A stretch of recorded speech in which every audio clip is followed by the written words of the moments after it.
What is going on, everyone? Welcome to another episode, Conspiracy or Just a Coincidence. I am Jack Allen. First, go hit that follow, subscribe, like button if you haven't already. I'm getting new subscribers on YouTube, so thank you. But it's at Kojak Podcast. That's what it is on YouTube and all those places. Sorry, my mic's a little far away there, so hopefully you can hear all that.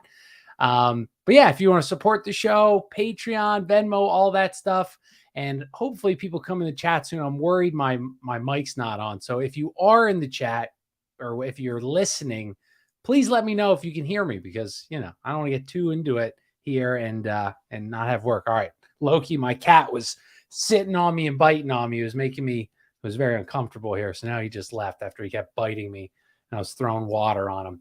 So I did a show last night and we talked a lot of politics. So I don't want to talk too much politics because, I really don't care too much. But I did find, so two times this happened, twice. In Western PA, I lived in Pittsburgh. My family's from Pittsburgh for a while. What's going on? I think you must be Naptail. I don't think I've ever seen you before. So thanks for coming. Can you hear me okay? Just let me know if you can.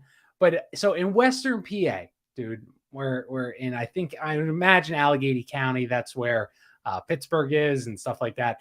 They voted this guy died a month before the election, this incumbent Democrat. He got voted in, even though he was dead. They're going to have to redo the election. And it didn't only just happen there. It also happened in Tennessee.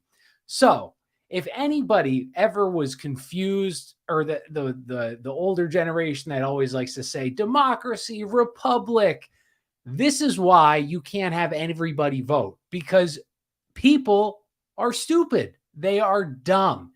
Many of them by choice. They choose not to be educated. They choose not to read. And so two dead people won elections. And I it's just like, just because they had this D next to their name in the cities. I lived in a rough area of Philadelphia. Though I didn't vote during my rough days, they would pay you $10 and you just had to go to a spot. They would pick you up.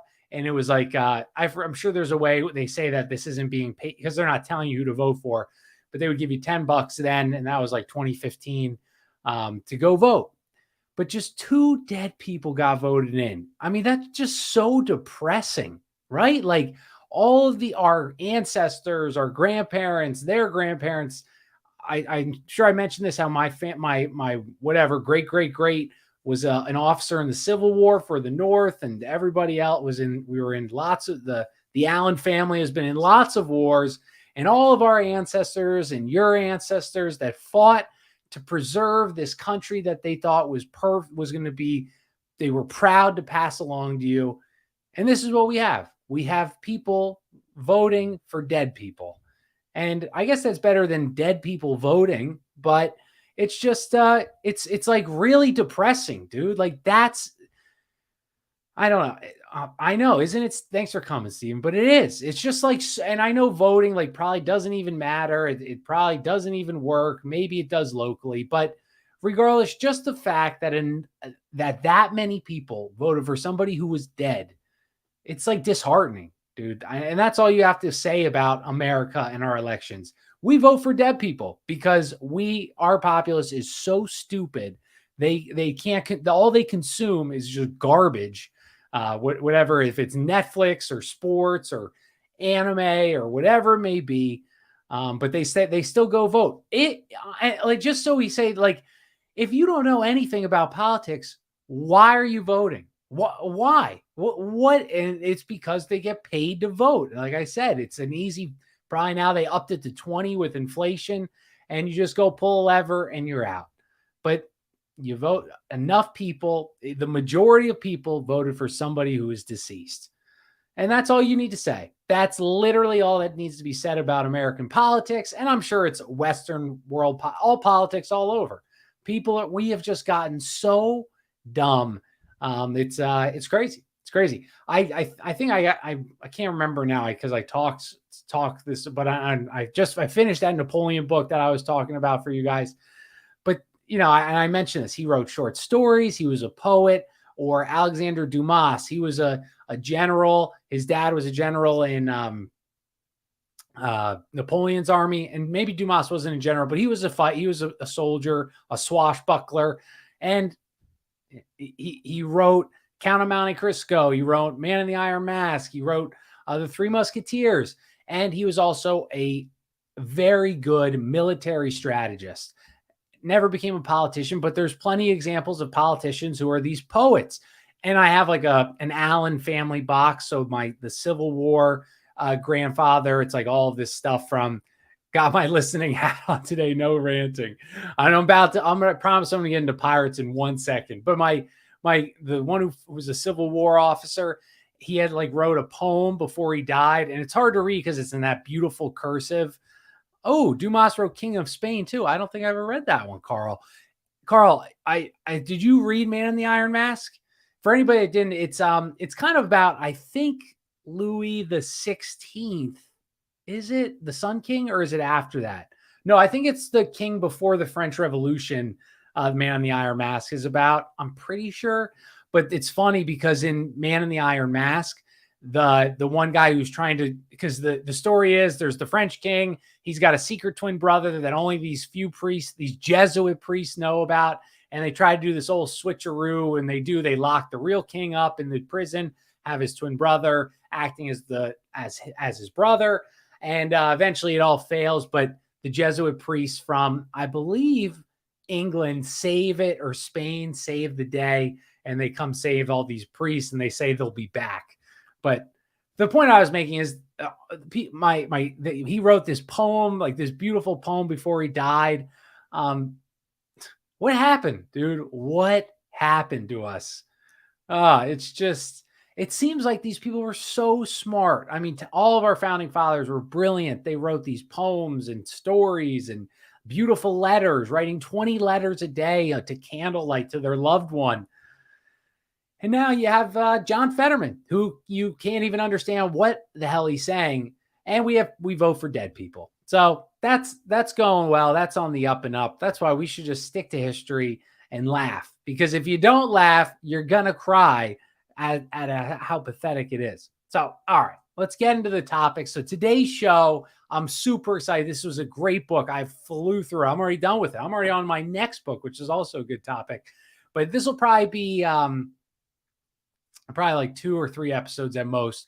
And this episode, very interesting. It's going to build our base for the next to show you how you make this connection. So I always feel like the first episode's kind of like not as like, whoa, that's crazy. And it's more like, oh, that's interesting. Got it. Because it's going to lead to this building what we are.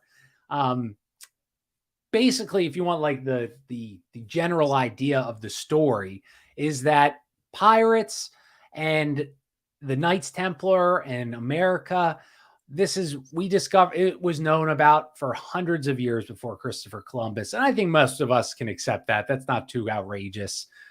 There's so many examples of cultures that have the same statues and things like that they didn't connect before.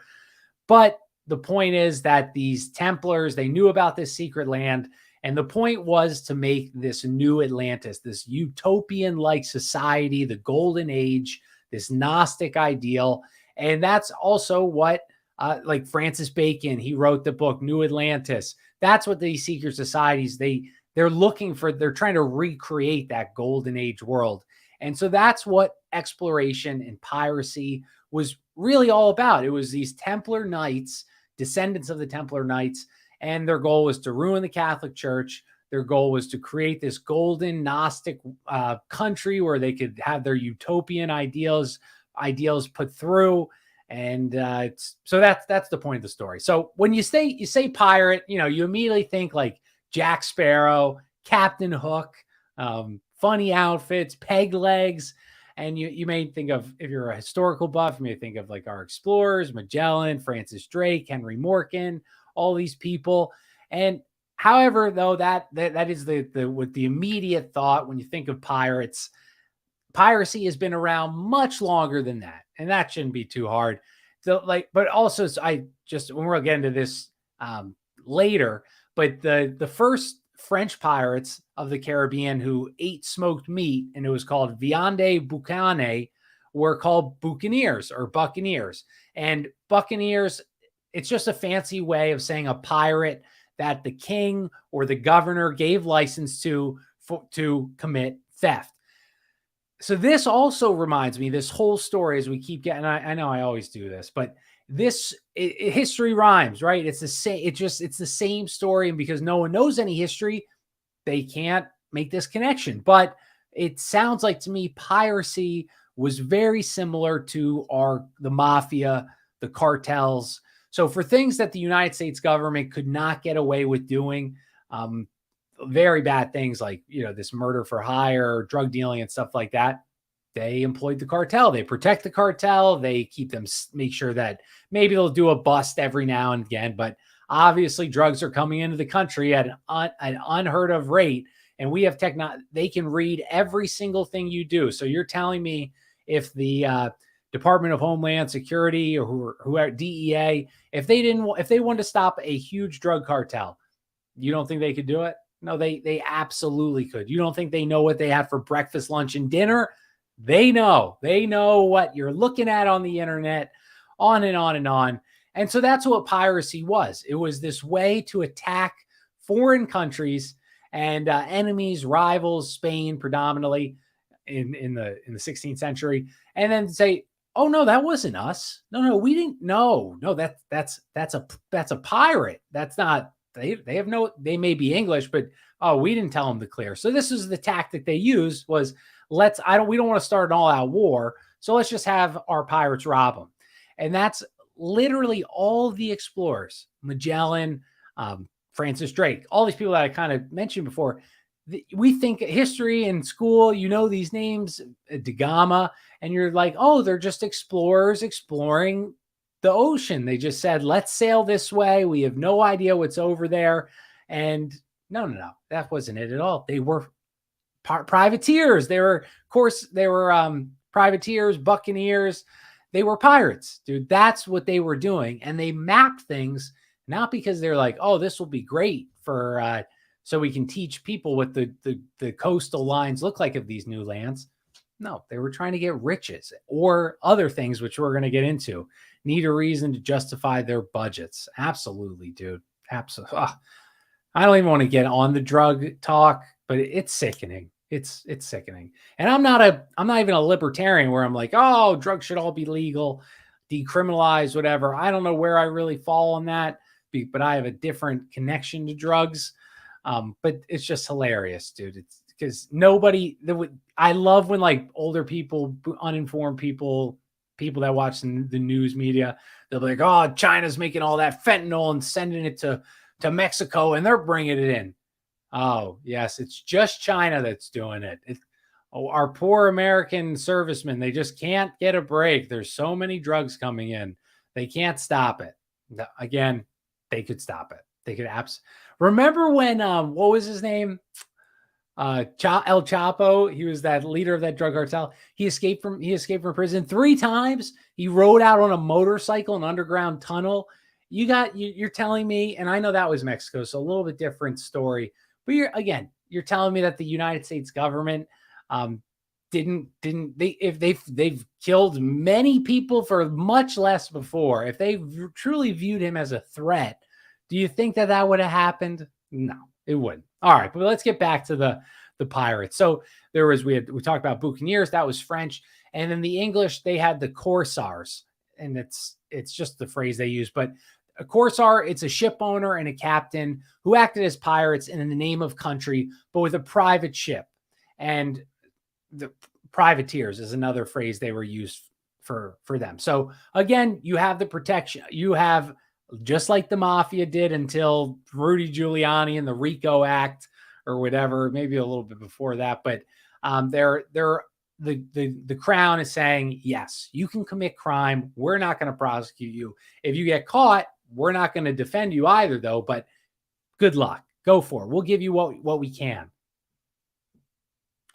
And these seafarers, they were various nationalities, ethnicities, and there was another word was called freebooters because they were searching for booties, or searching for booties. They were searching for booty, maybe booties too. I don't know, but they were called freebooters. Searching for booties. Who isn't searching for booties?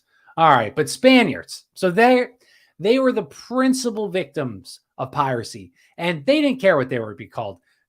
To the opposing governments, they were pirates. They were thieves. They were scoundrels. And the Spanish Empire, if you guys didn't know this, in the 16th century, because obviously they were the ones that funded, well, we'll get into that next episode, but we'll just say because we haven't gotten there yet, they were the ones that funded Christopher Columbus's travels. They were the ones that ultimately became the powerhouse that they were for 200 years because they had this unlimited access to riches and wealth and an undocumented land. And I still find that fascinating. I'm sure you guys do too, that a whole continent speaks Spanish. Well, almost. I mean, I guess you could say it's kind of like the English too, but that was more like colonists. But just how much land the Spanish Empire conquered. I mean, all of that South America, except for Brazil, which we're just getting too lost. Here we go. We're getting lost in the sauce. Continue. So Spanish, they were top bosses because of this ability that they were traveling to this new land. They would even award, unhand me, you scoundrel. They would even award these titles of nobility or high positions in the Navy to these pirates. And this gave piracy an almost secret society-like status. They were exerting influence over the throne. They had all this liquid cash. And we've seen this today again. How many criminals have the United States government propped up to pretend like, oh, they're a great person. Oh, let's ignore these horrible things they've done in the past. So again, history rhymes so much. And these pirates, corsairs, buccaneers, they attained a great wealth, power. They were like celebrities, modern day or past day celebrities, superstars, and due to the service to those in power. So they propped them up to make them say again, oh no, they're not pirates, they're explorers. They're not looking for riches. If they find some, great. But no, that's not the goal. Education's the goal. So the ancient precursors to piracy. And I found, we're not going to go, if you really want to learn about the ancient pirates, there's so much. What's up, Jeremy? Thank you for coming, buddy. But yeah, so if you want to look more about like the ancient pirates, it's in this book. And again, the book is called Dawn of Piracy. Oh no, it's not called that. It's called Templar Pirates and the Search for New Jerusalem. But I just want to go a few, because some of this is very important. It connects to our story. So I have to build on it. So 4 millennia ago, you had Egyptian and Phoenician ships, which were the targets of piracy. There's a clay tablet from 1350 BC from an Egyptian island that mentions the Berber pirates on the African coast that were messing with their ships. And there was Greek merchants trading between Phoenicia and Anatolia, frequently reported pirates attacking their ships. So just like slavery, just like oppression, just like how the minority group is less than, piracy has existed forever. And I made a joke here. Wonder if Spain is hoping to get the I don't know what that joke meant. Sometimes when I write my notes, I'm tired and I'm just like trying to bang them out, but okay. The joke I was trying to make was, I wonder if Spain is asking from the billions of reparations that England and France stole for them. I think I remember why I wrote that joke. I saw somewhere how Poland was requiring Germany to pay them billions for World War II and for the concentration camps or whatever. And I was despicable, disgusting. Poland, quit being a bitch. Get your own money. Okay. You don't need, Germany's already shot in the foot. How much money they even have left? Probably not a lot, but it's just funny that the victims, only certain victims are okay. Like the Spanish Empire, which again, billions, if not trillions in gold, which they did steal, but were stolen from them, from British and French. Do they bring that up? Do they say, hey, would that be okay? Would people laugh if they said, we would like you to pay us back billions of dollars that you stole from us 300 years ago? And that sounds laughable, but they talk about this. They're talking about it with slavery and reparations. So where does it stop? Where does it stop? 6th century BC. This is one story, and then we'll do Vikings, and then we'll be done with the. But I enjoyed this story. So Germany's been getting squeezed since World War I. Carl says so true, and Jeremy says privateers, essentially state-sponsored piracy. Exactly, Jeremy. You look. Didn't know that before I read this book. So clearly, you know some pirates, dude. Are you a pirate? Are you not telling us something, Jeremy? But so 6th century BC in the Aegean Sea on the island of Samos, pirates seized the city, toppling the governor and became owners of the island. 3 brothers, they formed this triumvirate. So again, sounds a lot like a narco state, doesn't it? It's a pirate state. What's the difference between that and Colombia when Pablo Escobar, when it was essentially a narco state? Not a goddamn thing. Not a goddamn thing. But so these 3 brothers, in order to reign the cruelest brother, Polycrates, he organized pirating expeditions to the nearest island, and he made Samos a true pirate state. It was just like how Mexico or Nicaragua or Colombia became narco states. And Polycrates, during this big festival to the goddess Hera, him and his captains took possession of the palace. He killed his one brother. He exiled the other brother after accusing him of treason and assumed ultimate power.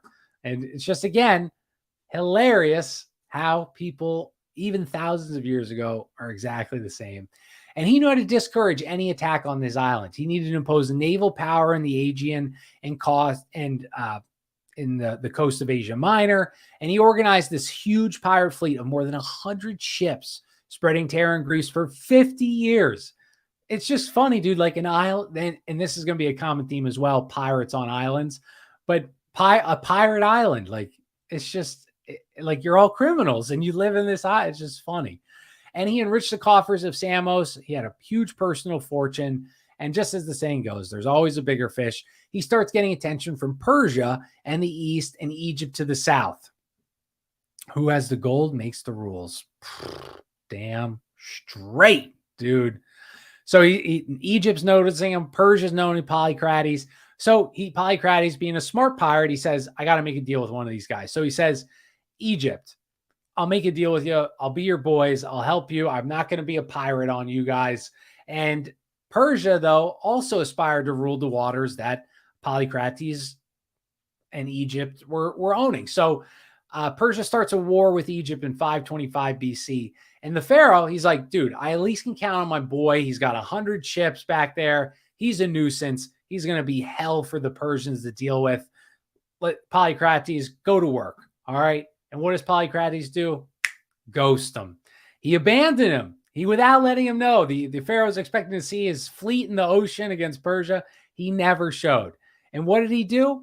He calculated. He talked to Persia and he said, oh, okay, these Persians, they're going to beat the Egyptians. So I'm going to pretend to be on the Egyptian side, but really be on the Persian side. And because of his ruthlessness, his own captains were talking about mutiny. They had some honor. They had some respect. They didn't like this lying, a tyrant. So he took 40 of his unloyal captains, sent them to the manned ships to support the Persian fleet, knowing that they were going to be getting killed first. And Sparta, they had amazing warriors, enforced their borders to protect from Persia. And to help defeat Polycrates, his unloyal captains, they secretly joined to help Sparta.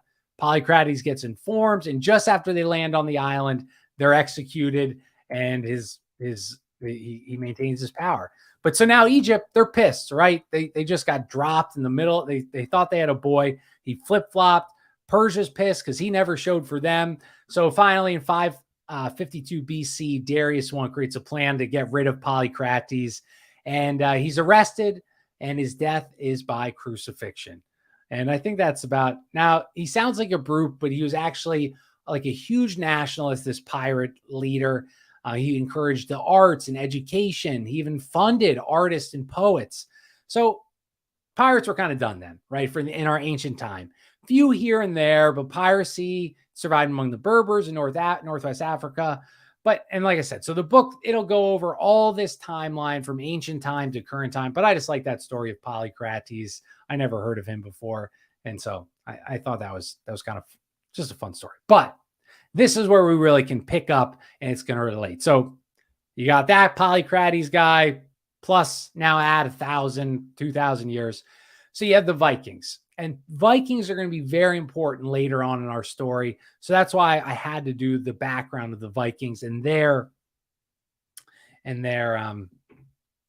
history, right? So the Western Roman Empire collapsed in the second half of the 5th century AD. And the reasons for this: deterioration of its internal unity. Well, thank God America doesn't have that.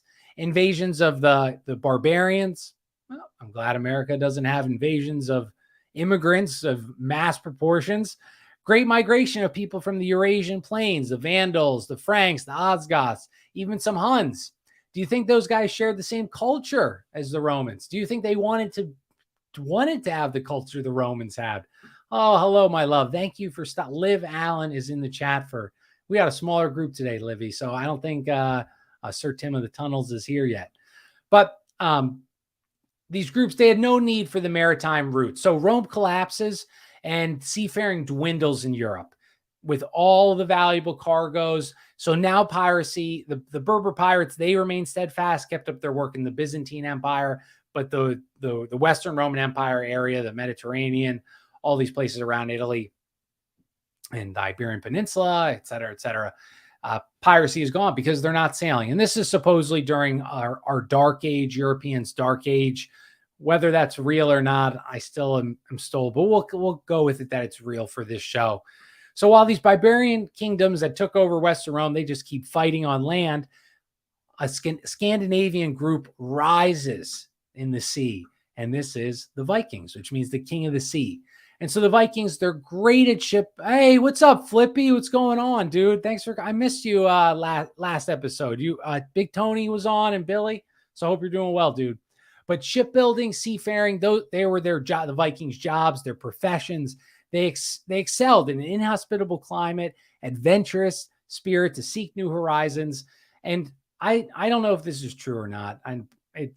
But I found this interesting. So, IQs and locations and advancement. Why is in Africa, has it still not, did it not have the advancement that Europe had? Or why did South America not have the advancement that Europe and Asia, China, Japan had?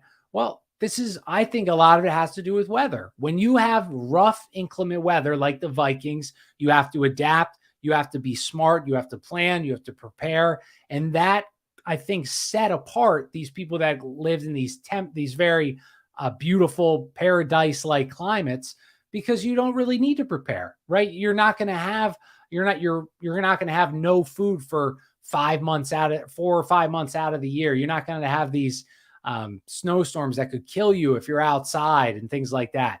So the point I'm trying to make is that the Vikings learned how to survive. Flippy, perfect. That's the best way to say it. Warm climates equals less struggles.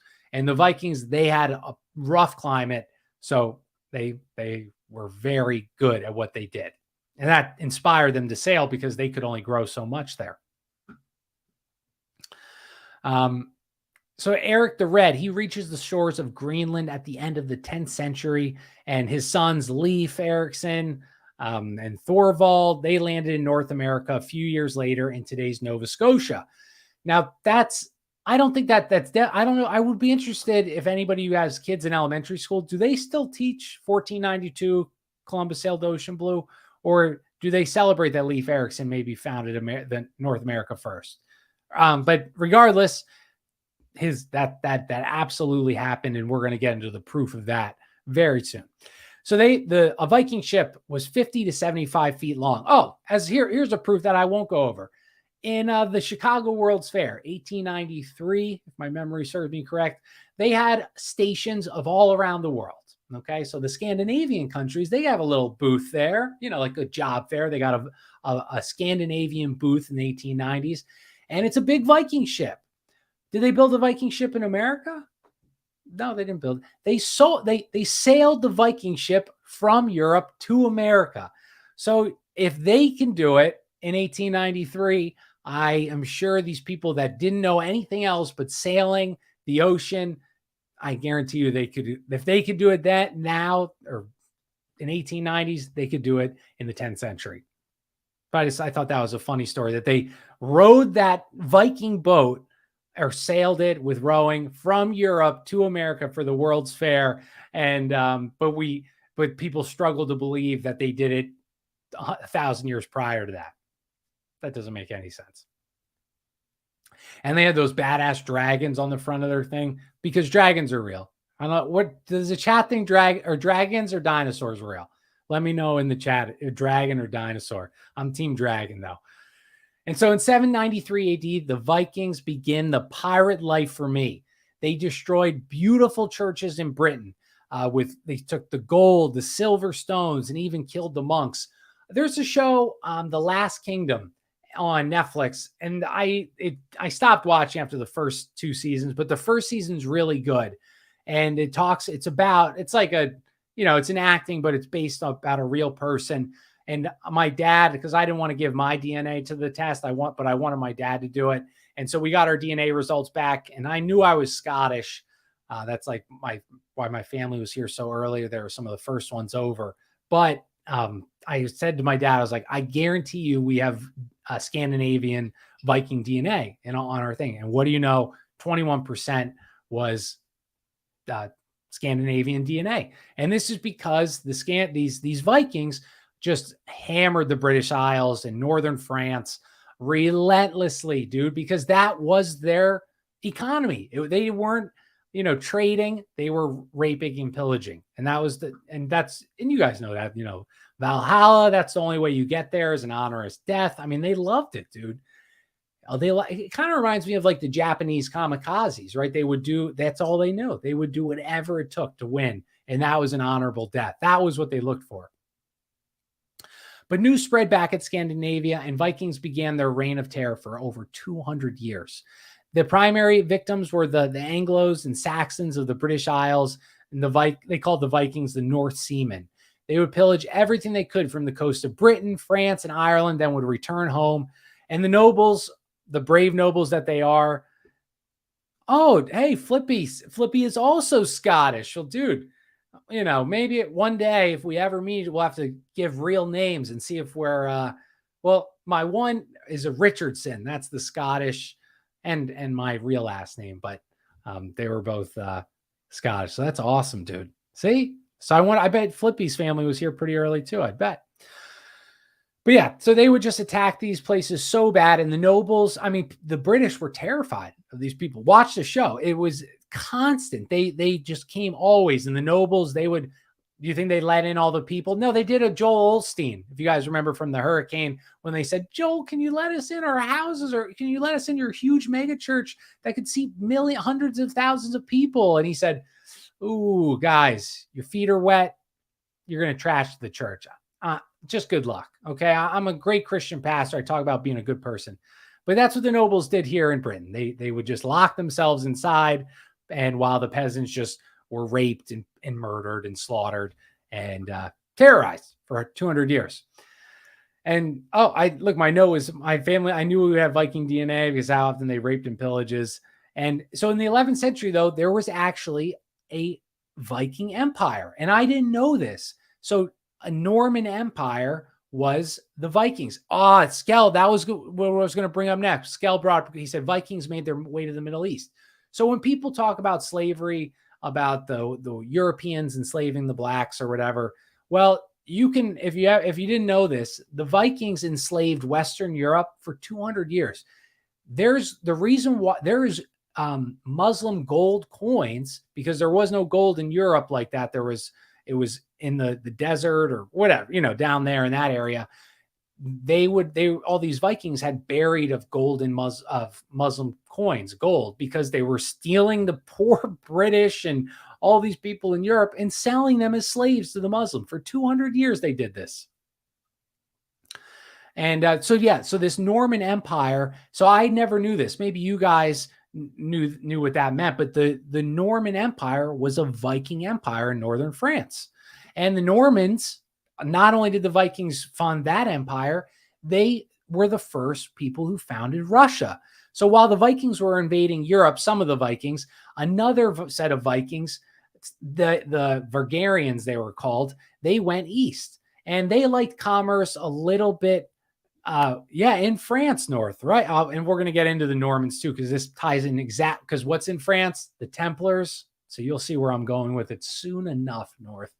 But so yeah, these Varangians, they went east, and they were Vikings, but they enjoyed commerce a little more than war. So by the 9th century, the Vangarian tribe of Rus settled in the banks of Volga, and the people being terrorized by the Mongol hordes, because now you got to worry about them too. They asked for protection from Rus, and so they moved the capital to Kiev to help facilitate commerce with Constantinople. They established the Russian country. They imposed Orthodox Christianity, and this opened up Rus up to the influence of European culture. And also, once Christianity got instituted in Europe, the Vikings ended with that. So that's why when Orthodox Christianity in Rus really took hold, the Viking reign of terror really ended. Kiev, then Rus. Oh yeah, the Rus. That origin of Russia. What's up, Annika? I don't know if I've seen you before, so thanks for coming. But yeah, so I didn't know that, guys, that was how Russia was founded by like these Viking peoples, the Rus, the Vangarians, who were called the Rus then. So in the northern primitive Scandinavian, so you had some Vikings, Western Europe, Russia. They established themselves into two great kingdoms up in Scandinavia.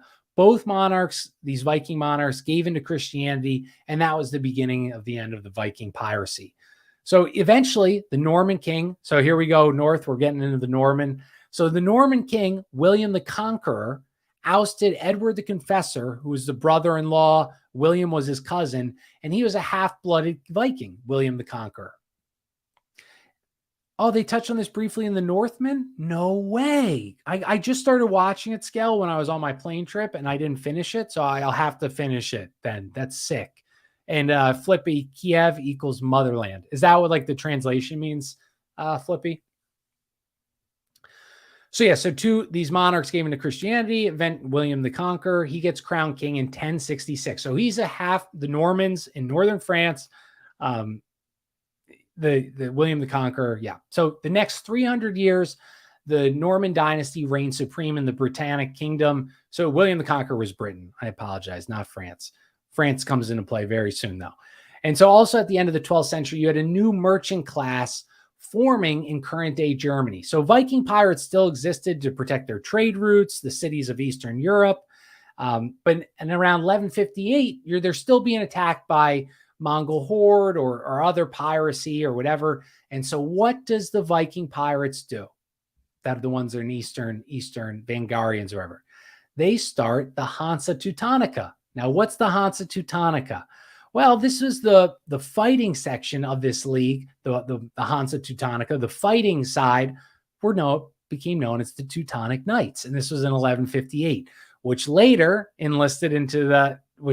they accepted many of the Templar fugitives that were running from France. And the Teutonic Knights further dismantled piracy among Viking kings.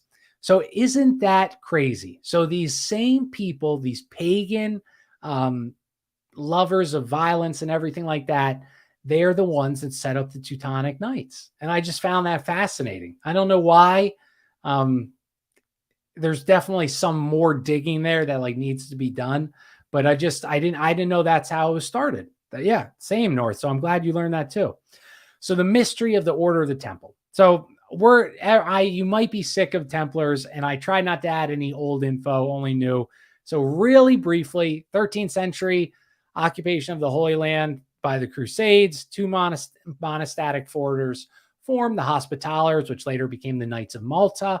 And I knew that, but I forgot that. So the Hospitallers, which is going to come into play at the end of this episode as well, they became eventually they become the Knights of Malta. Some famous Knights of Malta, Alan Dulles. Yes, my love affair with the Templars continues. I know, North, I know. And the reason why that happened is because this book got referenced in my other book. And I was like, pirates, Templars? I'm in. You got $10? Take it. But yeah, so we were talking Knights of Malta, who had the Knights of Malta, the Hospitallers, they had ultimate loyalty to the Pope. and the Hospitallers. Like I said, all these powerful people. If we want to look up, we can do it. See if we can do it really quick. I just got like 12 pages of notes today, so I know that it's going to take me, and I'm already going too slow.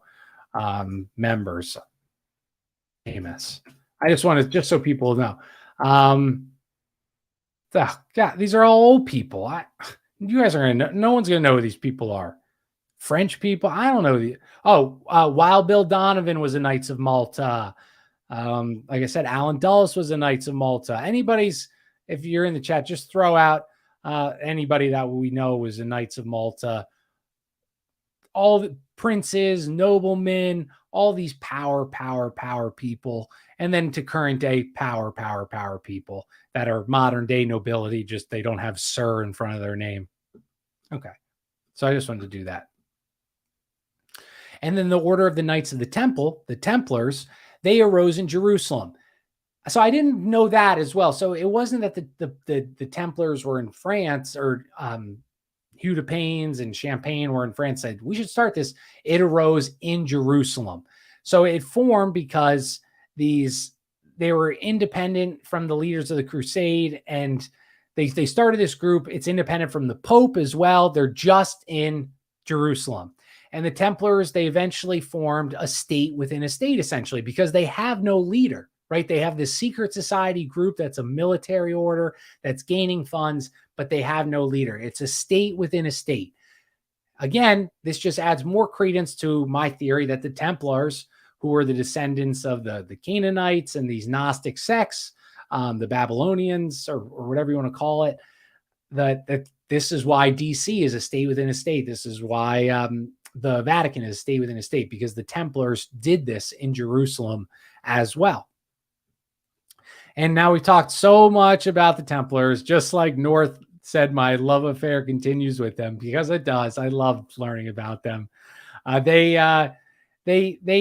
in two senses, they get real rich. They're Gnostic Satan worshipers. They get kicked out because they get banned because of their heresies. And I also found this funny as well. Even then, we see the elite doing imperialism. So they told the Knights Templar, these are power people now. They got money. They tell the nobles, guys, like, just imagine this today. So they said back then, guys, nobles, kings, our poor peasants are making these trips to the Holy Land and they're being attacked by land pirates. Okay, we got to do something to protect them. We have to bring democracy and safety to the Middle East. And even then, and so do you think that's why the Templars did it? Do you think that's why the nobles gave them the funding to field an army to help poor peasants make it down there? No, it was for riches and land, like everything. But I just found that hilarious that even in, the 1100s, 1200s, you have this BS stuff of we're not going in there to conquer. No, we're going in to save and protect our people. You think that's not crazy, right? Regardless, 4 years after 1095, the First Crusade, the only successful one, the chief crusader, Godfrey de Bouillon, he enters Jerusalem, and he divides it into 4 Christian enclaves, the Latin states, he called it. So you had the Kingdom of Palestine, the Kingdom of Syria, the Kingdom of Tripoli, which is now modern-day Libya, and the Kingdom of Edessa, which was now Turkey. And in this highly contested region, the knightly order that would arise that had been behind many of the secret societies, if not all of them, of our current day, the Templars. And again, they weren't a secret society. They created this secret society just to protect the innocents from being murdered and robbed. And official history will say in 1118, the French knights led by Hugh de Paynes presented themselves before King Baldwin II, the sovereign kingdom of Jerusalem, offering their services to the king. Josh, what is up, dude? So nice to see you, buddy. I hope your cat's doing well, my man. Josh he took in a cat, if anybody didn't know, and he's great at fixing cars. So if you guys have car questions, definitely add him on Twitter. But yeah, they said to the king, yo, we got your back, buddy. We are your muscle. Keep us here. And the king loved him. He said, you know what? Why don't you guys stop living in poverty? Please take this old building they gave them to the residents, to the old building directly adjacent to the Mosque of the Dome of the Rock. built on the site of the ancient Temple of Solomon. Totally by chance. I'm sure the Templars, they said, ooh, I don't want to move. There's rats in that one. No, they knew exactly what they were doing.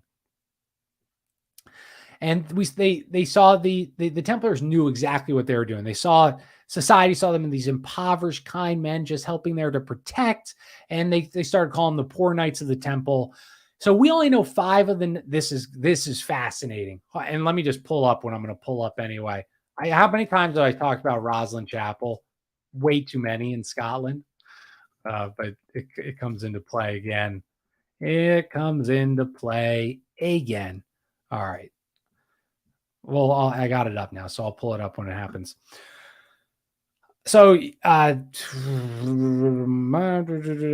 of the 9 names are known, and that is all that's all we know of but all we are sure that they were French and they served in the first crusade. So the first crusade happens, and then the Templars are formed. These 9 guys stayed back to protect the poor peasants that were being attacked. And now this is where we get in the fancy fun stuff. So remember we talked about the Normans, okay? They were these Viking descendants. Well, it is said that one unnamed Norman Knight Templar was St. Clair. Now, who is St. Clair? Does anybody know St. Clair? I'll tell you that. His descendant, who we'll get into even later, the St. Clairs are linked to Templars and Freemasonry, possibly more than any family ever in the world, ever. So let me show you just how, so they were, if you want to learn more, I did many Templar episodes, but long ago I did one and we talk a lot about the Sinclairs. But let me just show you this. So this is really what's going to tie our story together. Present, share screen, boop, boop. All right, here we go.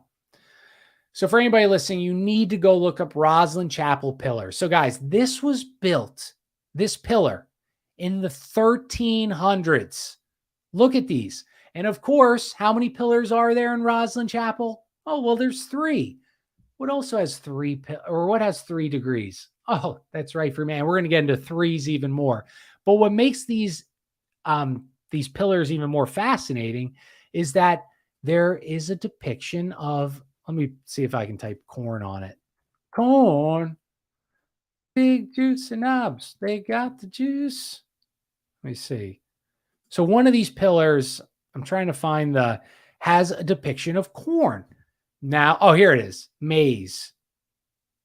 So now how would they have corn, engravings of corn, when Columbus didn't discover South America or Americas where corn was growing until 1492, when this was built 200 years before that, right? That doesn't make any sense. So that's why Roslin Chapel is so important. This family was a Templar family. They're in Scotland. And where did the Templars go after they got banned from France? Scotland's one of their places. And yeah, so all right, that's Roslin Chapel. So you definitely, if you haven't looked at it, go, because my pictures aren't going to do it justice. I'm related to a Templar called Running Beaver. Interesting.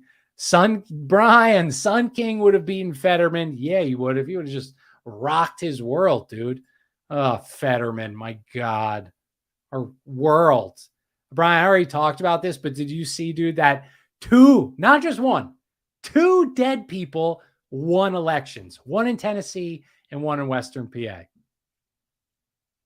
It's just laughable. But anyway, so yeah, so the St. Clairs, we're going to continue with their story as we continue on.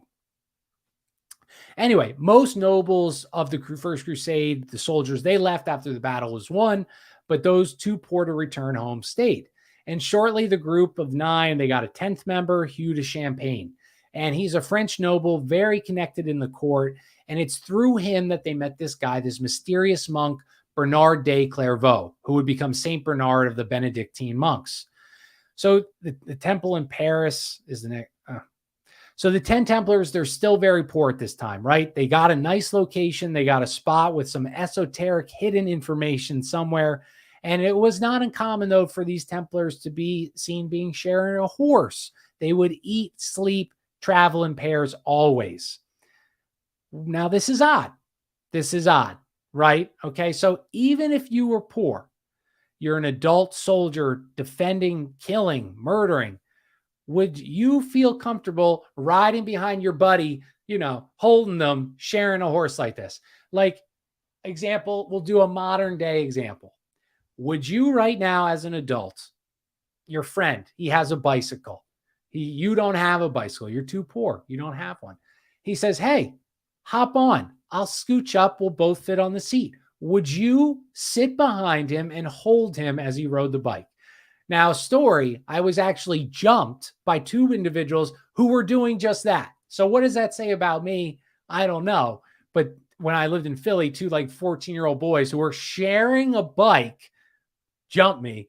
So maybe they were Knights Templars. I don't know.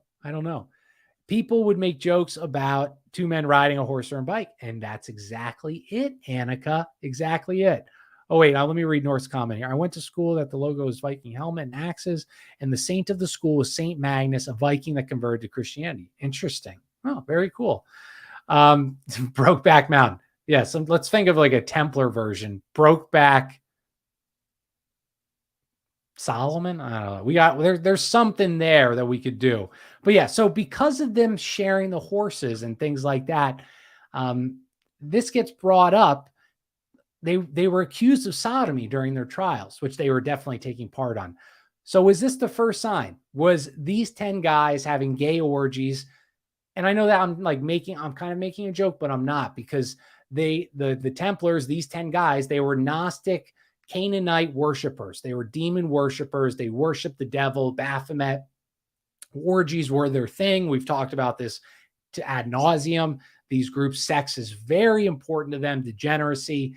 And so would it be that shocking that these men that created one of the greatest secret societies that spurred Freemasonry, that spurred Rosicrucianism, that spurred the Illuminati, would it be that outrageous to think that they were sodomites and being blasphemous? No, I don't think so at all. Anyway, but the Templars, they officially started, or before they officially started, Paynes and Champagne met with that Cistercian, the monk. And how do we make our team legit, monk? All right. Oh, wait, I thought Flippy had another joke. All right. No, just still Brokeback Mountain for Templar edition. So they asked, he said, like, how do we get this done? So he tells them, he says he's going to arrange a meeting with the Pope. And because of this Saint Bernard, he told them to pick the colors, a red cross with the 2 points like in each arm with the white background. And Saint Bernard, he also told them to help you get approved, you should take vows of obedience, poverty, chastity. And then I said, fine. I mean, they're banging each other, right? What are they? They don't care. They don't believe in God. They don't believe in the Bible. They think that this world's the evil world and Lucifer's the real God. So but regardless, they go to mass. They eat meat 3 times a week. They also came up with a series of rules about their brotherhood. Always aid a Templar in distress. Now, who also has that rule? Oh, Freemasons. They also have that rule. So weird. Oh, and here we go into 3. What did we talk about? 3. What did I just say that was 3? I just said something that was 3. What did I say that was interesting? That 3 was going to come into play. I don't know. But anyway, so listen to this. So the Templars, if you didn't help a Templar in distress, you didn't respond, or I'm screwing this totally up. So you could not respond to a verbal insult unless somebody insulted you 3 times. Then you could whoop their ass.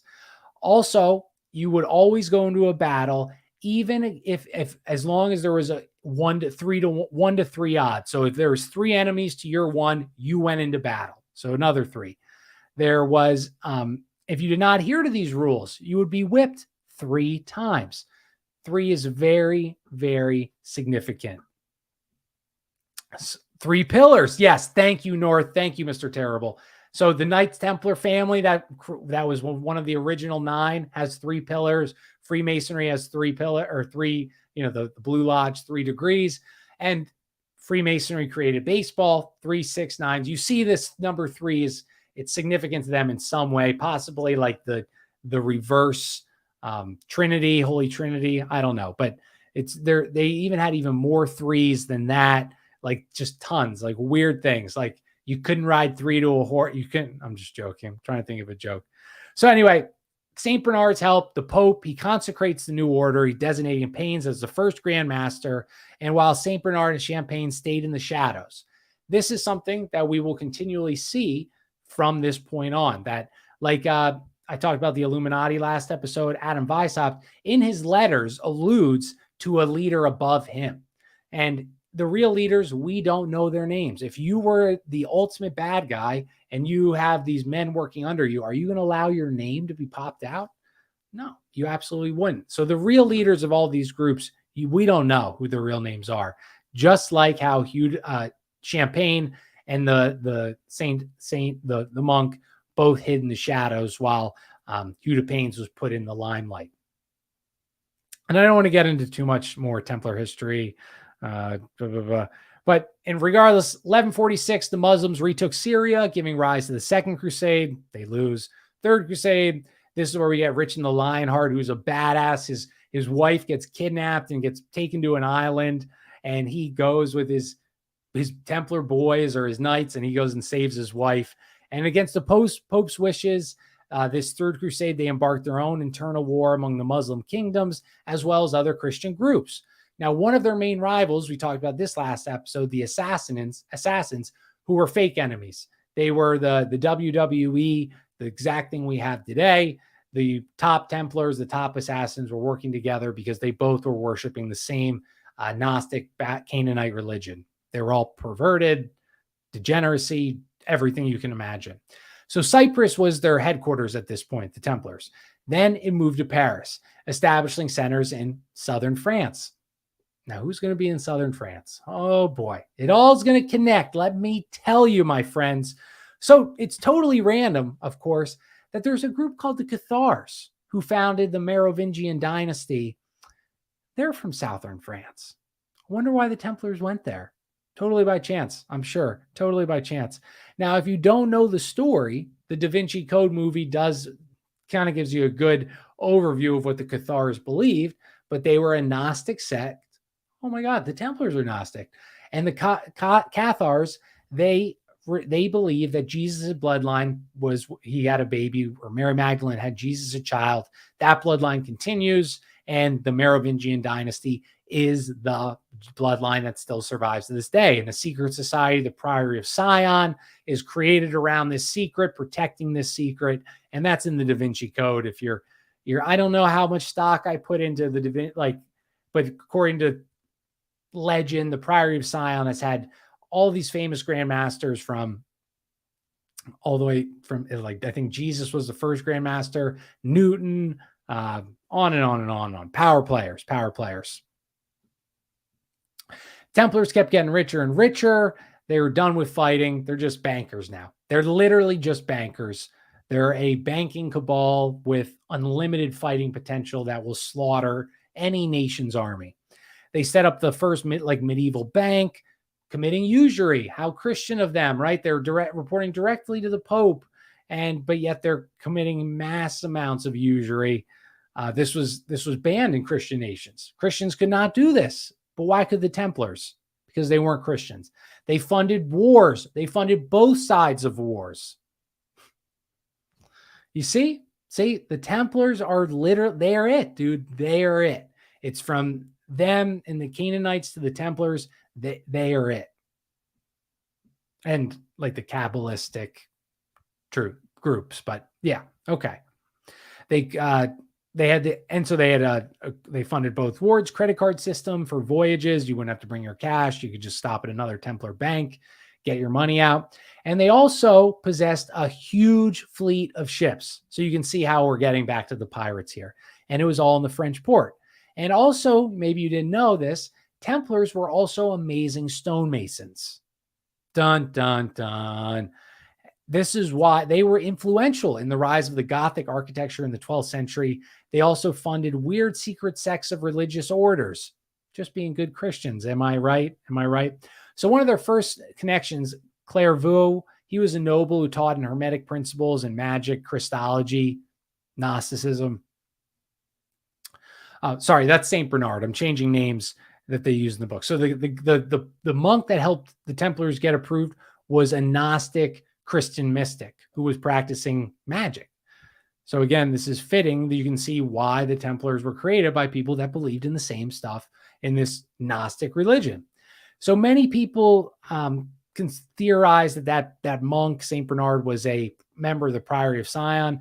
And if you've seen the Da Vinci Code, many people, like I told you, that the Priory was Pharaoh Akhenaten, King David, Da Vinci, Nostradamus. All these people supposedly were members of the Priory of Sion, hiding that secret that Jesus had a bloodline, and they were trying to maintain that bloodline. So they built a famous cathedral in 1194 at the former site of a pagan sanctuary ritual. Totally by chance, of course, the Templars said, oh, this was a pagan land? Beautiful land, let's build on it. No, they picked it out on purpose. Now, why did they pick it out on purpose? Well, modern science says the location that this famous cathedral is built on has odd tectonic faults, which cause curious vibrations. It is also said that those same pagans that had the land and druids were also guardians of the great secret, Jesus Christ's bloodline. So Chartres Cathedral used much of the Templar Masonic knowledge of the archway. They have the golden ratio all over it. And this knowledge was learned from the Druids, the Priory, the Canaanites. So again, it's just amazing that you can tie these secret societies each way. And there's so much information that they throw to try and confuse you. And I would say with pretty much ultimate certainty that Freemasonry was created by the Rosicrucians, Francis Bacon. The Rosicrucians were the descendants of the Templars. They had a labyrinth in the Chartres Cathedral, because why wouldn't you have a maze in if your secret society is building a Gothic cathedral?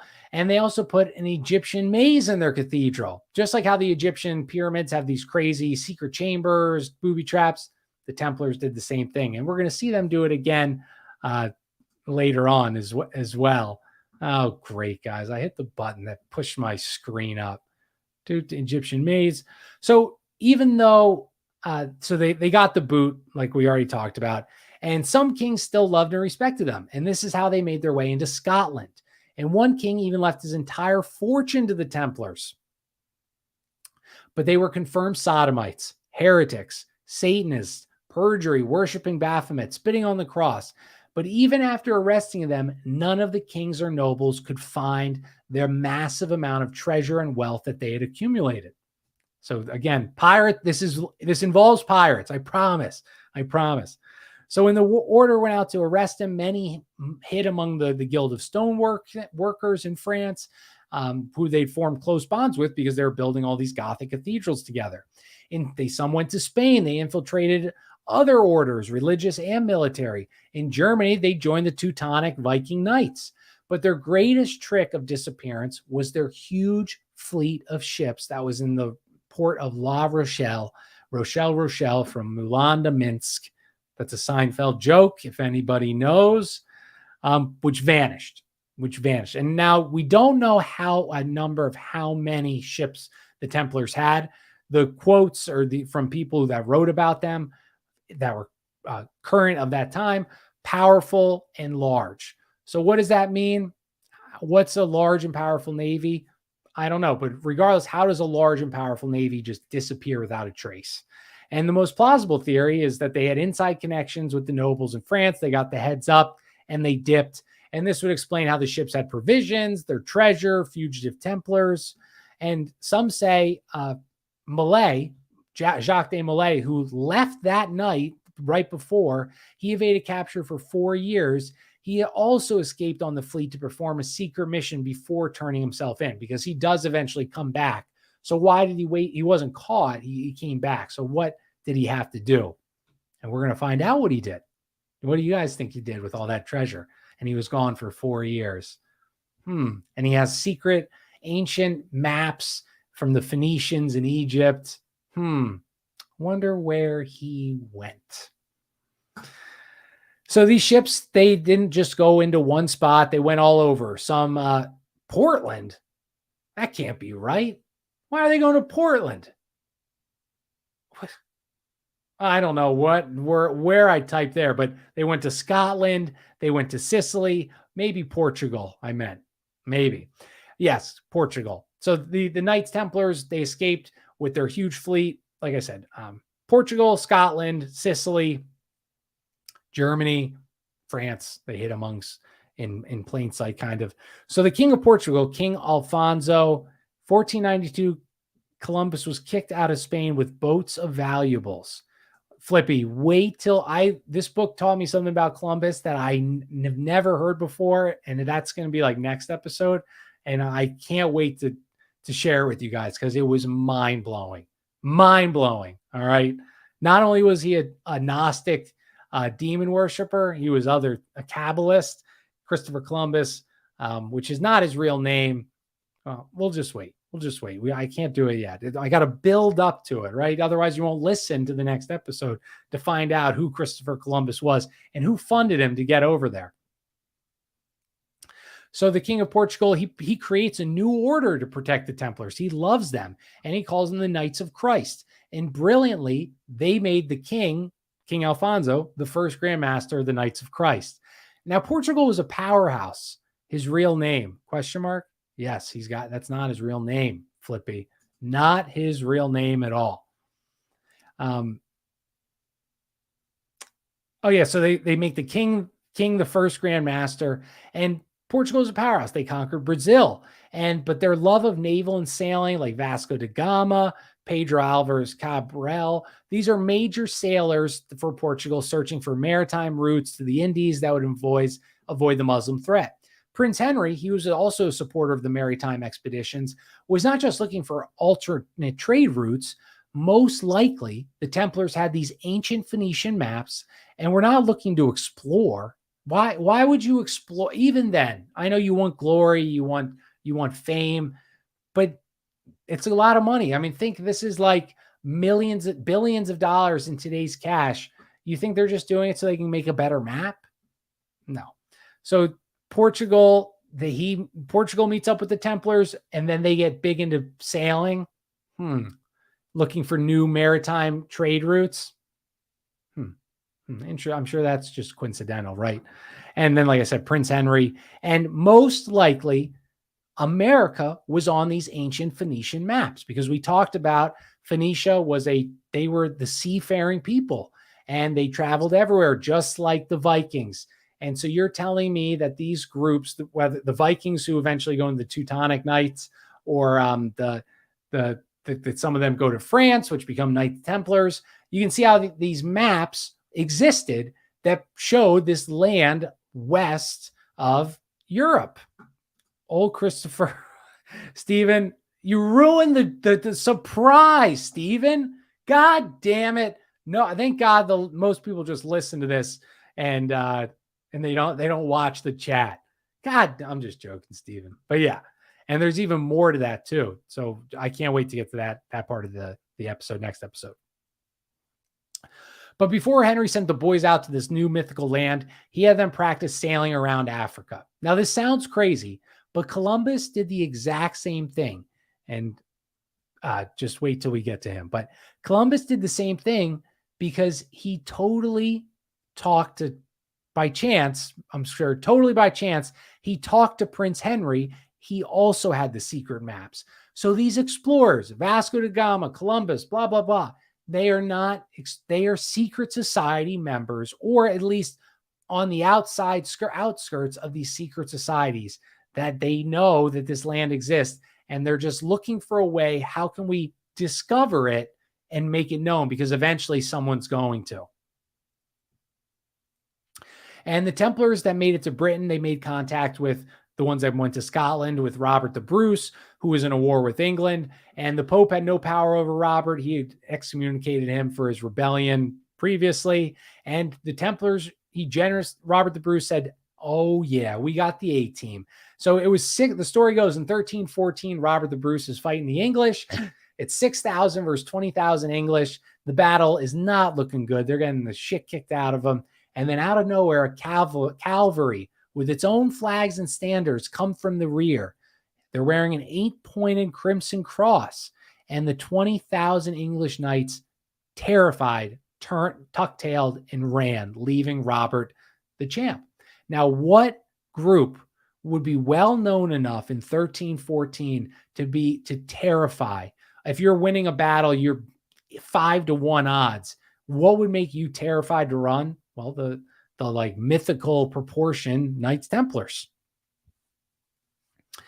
And Scotland became an independent kingdom of the Vatican and Britain, and the escaped Templars quickly acquired lands, fiefdoms in Scotland, prospering under the protection of the clan of St. Clair or Sinclair or Lords of Roslin. And what was their origin? We talked about their three pillars, their beautiful temple, how they were the original Knight Templar. Well, what was Sinclair's origin? Oh my God. He's related to the Viking William the Conqueror and the Stuarts. The Stuarts, who would be the leaders of England. They were Scottish. For 300 years until William of Orange overthrew him. So the Stuarts, clearly, so the Sinclairs, they're related to the Stuarts and William the Conqueror, Viking, and they possibly the Stuarts might have been part Viking as well, or I don't know though for a fact. But so the Stuarts, like I said, they became rulers of Scotland in 1371, reigned until 1603, and in England from 1603 to 1714, so 400 years. And how did the Stuarts lose power? William of the Orange, who was the son-in-law of one of the Stuart kings, he talks to these Danish bankers, Danish international bankers, who they just started a central bank in Denmark at 100 years, 50 years prior to this, to 1714. But they fund William of Orange to go usurp his father's crown, his father-in-law's crown. He does this. The Bank of England gets a charter snuck through on this Tonnage Bill Act. And that was the beginning of the end of prosperous England. And that was literally the end. That was how the central banking happened. So fascinating, again, that all of this just connects together so well.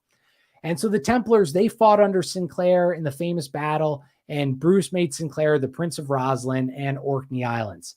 And we talked about Sinclair forming the Templars. Many theorize he also had secret Phoenician maps indicating an unknown land on the eastern side of the Atlantic. And the Roslin Chapel, we showed the Roslin Chapel, but they have the same exact Templar cross, a rose-colored cross in their stained glass windows. What are the odds of that? If they aren't what we say they are, they're just they just love that red cross. No, they were Templars. They were one of their family was the originators. So the ships of La Rochelle that arrived in Sicily also found refuge. The Vikings had conquered south of Italy, defeating the Byzantines and Arabs, forming a Norman kingdom whose first monarch was a Scandinavian Templar, Roger de Guiscard. The kingdom grew into Italy, and Roger II, who was very jolly, became known as Joyeux Roger, or the Roger the Jolly. Now, what does that sound like to you guys? So under his reign, the armies and ships of Sicily hoisted standards that were a skull above two crossed tibias on the back of a black background, the Jolly Roger. Soon this flag was flown on all Templar ships, all pirate ships, which were the Templars, as a symbol of war against the Vatican. Damn, right? Isn't that insane, dude? And I knew that was the Templars, how it formed. There's another story how it gets. But so this solidifies right now that the Templars flying under this Jolly Roger flag that became pirates, privateers, they were initiated into this secret society. So the Templars, let's see how many people we're at. All right, I'll go for another 15, 20 minutes. Wasn't there a 1500 to map that Antarctica on it? Skell, great point. This actually ties in well to Tartaria. And I'm not like a big Tartaria guy, but just like Skell said, there's these maps. This is true that comes out. I did an episode, the maps of like ancient time or like 18, how they don't make any sense. They're all different. Like we lost knowledge. But yeah, they had a map of Antarctica on it. So now how would they do that? Unless this is ancient Phoenician, Babylonian, Canaanite knowledge that's been accumulated and hidden that was found by the Templars in the underground in the Temple of Solomon. That is like the most rational explanation, because otherwise, how could you have these maps? They weren't discovered yet, unless these are the secret Phoenician maps. Just crazy though, right? So the Templars turned to piracy not to increase in their resources or seize new ships. The final objective of the Templars was to destroy the Vatican. And they attacked ships, only ships loyal to the papacy. So they worked with the Norman Viking pirates, attacking ships loyal to the papacy. Piracy blossomed in this new age of travel. Moorish pirates, Berber pirates. So after we had that good ancient pirates, it dies. The Vikings kind of restart it. But now it's back on full swing in the 1400s. And Spanish pirates with their new world got heavily involved into the slave trade. So there's two big pirates, Alonso and Vicente Pinzon. They practiced piracy off the coast of Catalonia. These two, guess who they're buddies with? Guess who these two huge big pirates are buddies with? Oh, well, none other than Christopher Columbus. Both these brothers, shockingly, Alonso, Pinzon, they're also initiated into the Knights Templars. They also both participated in Columbus's first expedition, and we will get way deeper into that later. So again, what are the odds that two Templar pirates that fly under the Jolly Roger are boys with Christopher Columbus and then just happen to sail with him to the New World? Unless this was contrived and they knew what they were doing. Isn't that just crazy, though? So Spain, though, hoping to appease Spain was very Catholic. They loved the Catholic Church, the King Isabella and Ferdinand. They wanted to be buddy-buddy with them. They hated pirates because the pirates keep stealing Spain's newfound wealth. So now why did the Vatican hate pirates? Well, because I think the Vatican knew, because the Vatican kept harping like bad pirates, boo, boo, boo. Because the Vatican knew that who the pirates were, who they were working under. They were working under the Templars.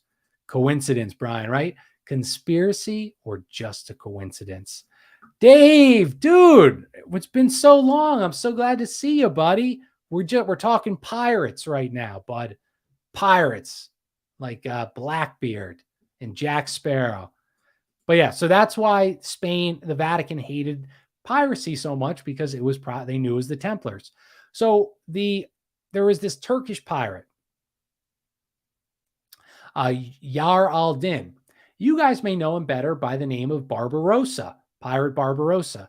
And he was the originator of large-scale piracy in the service to a country, the powerful Sultan of the Turkish Empire. So he recruited small-time Muslim pirates who were working independently. He recruited ex-European corsairs who were out of work as a result of the Catholic monarchs that are banning piracy all over Europe.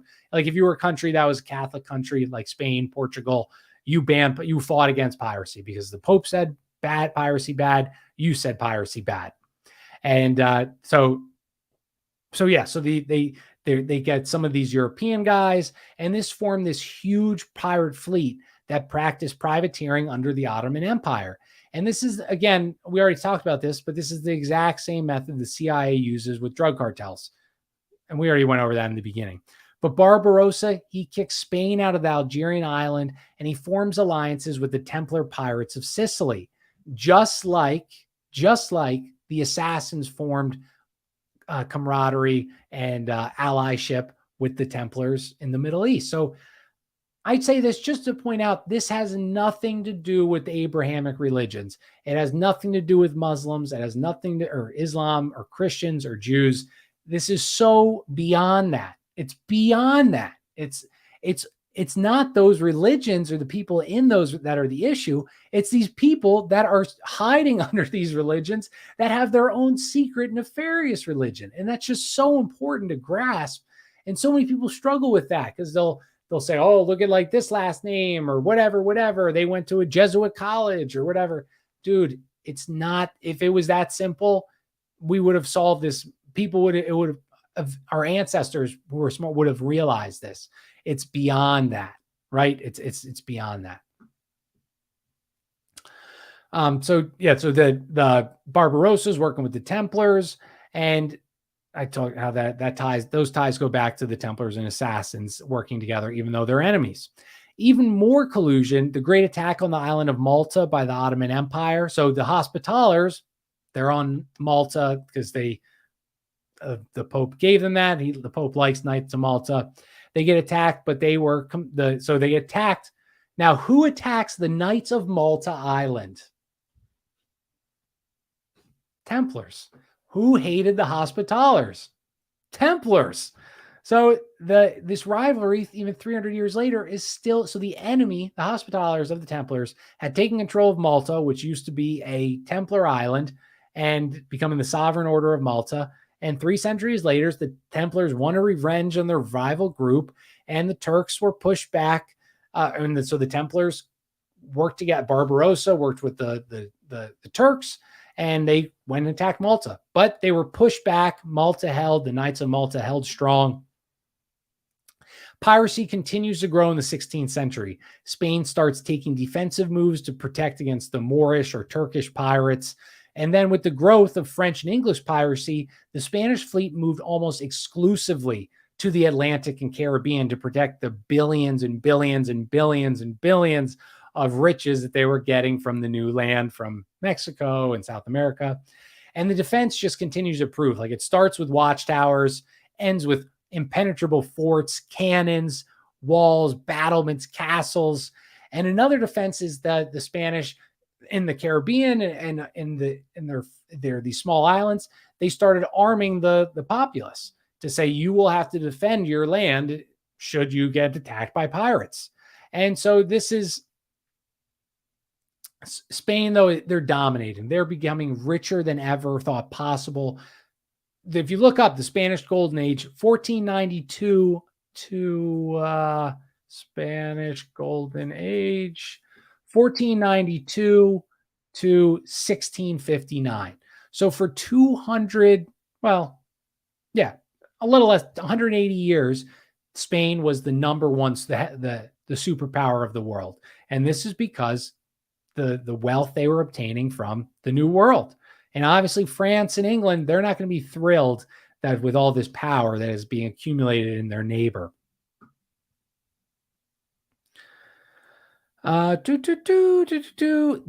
then the Spain, they switch from these small swift ships replaced with these large, heavy cargo galleons measuring up to 100 feet in length. Independent pirates proliferated in the first decades of the 16th century. Mostly, so these pirates, though, they're not going to sail across the Atlantic in these tiny ships and attack these huge warships the Spanish have. What they do is they create a little fleet. They hang out like just a little further past where the ship's going to be returning, and wait for them there to rob them then. And so many French pirates, they set up a base on Canary Islands in the Caribbean. They were all over. But King Philip II of Spain in 1556, he had to combat piracy in the Caribbean from the Corsairs. The Corsairs were the one of the phrases for pirates, but it's a nice way of saying, no, they work for the government, or the government sponsors them, but they're not really pirates, they're explorers. So the King Philip's just getting hammered, and he's a heavy follower of the papacy. He got in dispute with the Huguenot heir, which the Huguenots, France, they were the Protestants of France. They were also happened to be located in the same area that the Cathars were located in, the same area that the Templars built their castles over pagan ritual sites. Do you see this? It's again. So you have the same Canaanite religion in southern France that starts with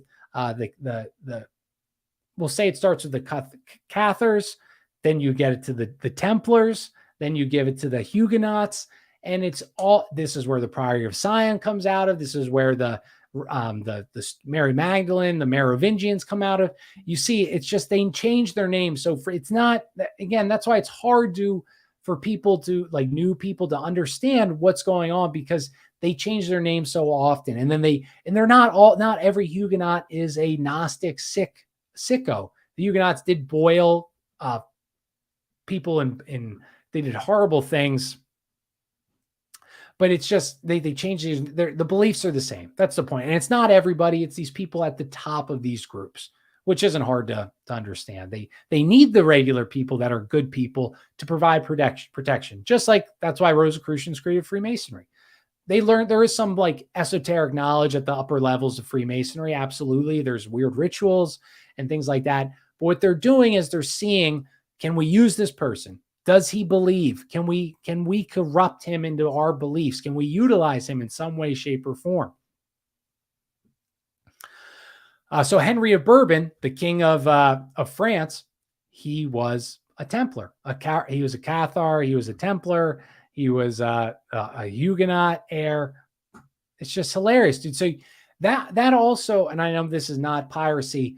I see that because I'm kind of like a monarchist, but so what I'm seeing as I keep learning more about European monarchs is there's a great king, a great family that does well for 200 years, and a revolution or something happens. And every time I'm of the camp that this happens because they need to install their king, just like they did with the Stuarts in England, and they put the Windsor line in. Prince William of Orange, what's the first thing he does? He Bank of Charter of England, and there goes England. And so they can't institute their own king, which they were doing back then because that was the only governments they really had in Europe. They then switched they said, okay, that doesn't work that well. Let's do democracies. Let's do constitutional republics. That we can corrupt exponentially more.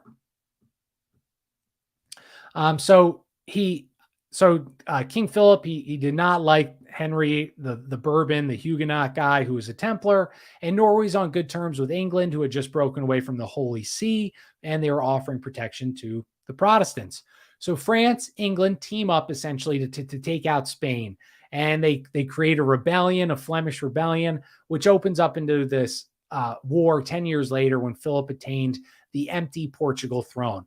So gently smoosh that like button. Hell yeah, Flippy. Hit that like button if you're enjoying the show, everybody. I hope you're enjoying it. I really love this book. And I know this first episode might have been a little too historical, but just wait, guys. We needed this base to set it up for what's going to happen.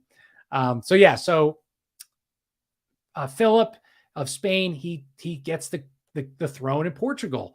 You can see why this is threatening to England and France, because Portugal, which owns Brazil, and Spain, which owns all of South America, and they have protection of the papacy, these Protestant, these Templar-controlled countries, they want to bring down the Vatican, and they want to bring down Spain. So this is essentially like that move is like daring them. And so what this meant is that with the dual king, he obtained complete dominance of riches in the New World now.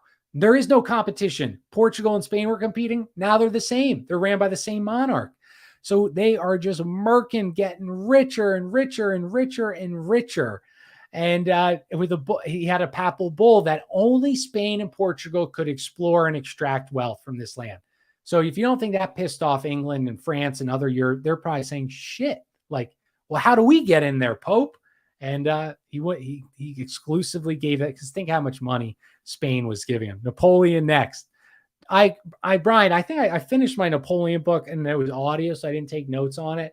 But I'm going to have Tony Arterburn again on next, in a few weeks, once I finish my Andrew Jackson book, and we're going to get Don Jeffries on, and we're going to do a Andrew Jackson and a Napoleon Bonaparte show. So that's when the Napoleon show will come out, Big Brian. My next, after the book I'm working on now, fascinating, oil. It's about oil and how the Nazis created synthetic oil, and the U.S. government hid that knowledge from us, and that it's not rare at all. And I have the proof to prove it to you. But let's finish today's show. Again, I'm getting sidetracked. All right, so King Philip, he's dominating. No other European kingdom could conquer and settle America without defying the Holy See and provoking a huge conflict in Europe. And this is why France and England essentially teamed up and allowed their privateers to commit piracy, because they weren't allowed in. If they do go in, war will break out. They don't have the funds to compete with Spain. So they hire private thieves, privateers, pirates to attack and try and get some of that Spanish wealth from the New World. And so they go up. This is what the Pirates of the Caribbean, this is what it is. This is why it happened. This is when it happened. This is who it was. It was France and England trying to get some of the wealth that Portugal and Spain were getting that they couldn't get because of the papacy. And it's much deeper than that. It deals with the Knights Templar too. It's not just wealth. It's not just wealth at all. That's probably the second one. The Templars had deep roots in France and the British Isles, and we talked about this already. The Templars were established due to links with the Huguenots, King Henry IV of Bourbon. He converted to Catholicism to rise to the throne, but he allowed the Templars to continue operating in secret during his 50-year reign. Why would you do that? Well, because you're a Templar supporter, you're secretly a Gnostic. Jack's kayak rocks the Jolly Roger. Flippy, it would have. If you asked me 2 years ago, if I could have a flag on my kayak, I would I loved it. I thought they were the good guys. So I definitely would have the Jolly Roger. Today, maybe I'd have like what would I have on a flag today? I don't know. Maybe a rainbow and say, I'm taking it back. I'm here, taking it back.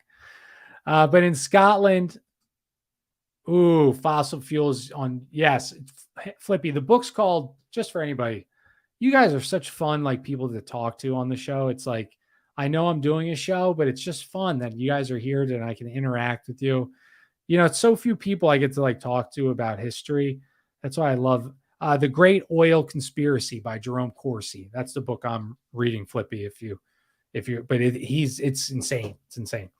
Okay. Oh, you're perfect. So this is insane as well. In Scotland, the Templars, they were there since the 13th century, which becomes England after the Stuarts get overthrown. So it's also said that they were behind the breaking away of King Henry VIII from the papacy to start his own church. And this is because the Templars, again, hated the papacy and they needed a country. They were trying to get all the countries to break away from the Vatican because then they can take over those countries. Once you remove the monarch and a strong church, both which are not perfect systems. Catholic Church has been corrupt since probably its existence. But the Templars had a different idea. They knew that if they could remove the power of the church, they could put their religion in, and which is this degenerate, orgy-filled, what we have today, this Canaanite religion. Even Calvin, who started Calvinism, was a Templar who infiltrated the church in order to support Martin Luther's reforms. So Calvin was a Templar. Do you see, dude? This is like, it is the Canaanite of ancient times religion. It's spread through different ways. It's not one religion. It's all of them, dude. It's not the religions. It's these people that are hiding in the religions. And just to remind, the Templars knew of the existence of what they call the terra incognita and probably reached its shores centuries before this, before all of this Spain and the Pirates of the Caribbean. This provided their inspiration to create a new Atlantis, this new land. And like as Francis Bacon would coin the term, and this was a new land liberated from the Vatican's domination where they could practice their orgies in public again, just like they did in Babylon. And to do this plan, they used a member of their order, Christopher Columbus, to officialize the existence of the terra incognita. They had been there before with treasure buried deep in Oak Island. And they used Columbus to discover this continent under the indisputable banner of the Catholic monarchs. And we will get into this, why it's this reason, why Chris sailed for Spain and not for another country. It was literally brilliant. So now the land is known, the Catholic Church is thrilled, then the Templars can use their pirates and their secret agents to undermine the new land. So we'll end there. If you think the story's good now, dude, this was boring compared to where we're about to go. You're gonna be insane. So I have already started the notes on the other one, so I'll probably, if I got time this weekend, I'll bust out the other one. But it's going to be really good. So much diversion, just like the Schofield Bible. Your book list alone is thanks, Brian. I gotta do that, a book list. I have to. If you guys ever just DM me if you like want book recommendations. I would love to. Or if you maybe read a book and want to do a show with me on it, I would love to, and you have like good notes and stuff. Let's rock. Let's rock. And the Schofield Bible, Flippy, I've heard that before. What I can't remember what's corrupt about the Schofield Bible. I think John brought that up. And it might be too much to type, but if you're typing, you're still here, Flippy. I just like so I can remind everybody else. But so next episode we'll rock out with the French Buccaneers, and it just like I said, the Montezuma's treasure, Christopher Columbus, who funded him, who he was tied to, the Huguenots and the Templars. So much, guys. Let me just mark this is where I ended, so I know. Yeah, so it's going to get so good so quick. So I hope you guys enjoyed this show. I'll do the next one soon. Got to finish my chores or I'll get beaten later. See ya, Carl. Me too, buddy. I got to go finish my chores. Oh, got it. Thank you, Flippy. Perfect. Say no more, sir. But guys, I hope you enjoyed the show. I'll do part 2 sooner rather than later because I already finished the book. And I hope you guys learned stuff. It's literally, I'm so excited for part 2 and part 3 because it's going to blow your mind. So go follow me at Kojak Podcast. I'm verified on Twitter. I spent the $8. I'll see if I'm hoping it says it's supposed to get you more interaction and algorithm. And my logic is like, I asked Oddman before I said, you think people are going to give me shit? And honestly, I don't even care, dude. I would love if I could get a few more listeners to help grow our community. If they wanted to get me, they already got all of us, dude. They don't need anything. Nothing I do can stop them if they wanted to come for me. And so I'll let you guys know if it works, what it's like. But so if you see me with a blue check, you know I'm official, everybody. So woo. Dave, it was nice to hear from you, buddy. I'm glad you were able to stop in. We'll have to talk soon. But all right, guys. Thanks so much. At Kojak Podcast, Jack Allen, Conspiracy or Just a Coincidence. God bless. Much love. We'll do part 2 soon enough to continue our pirate story. All right, guys. Thanks. Bye.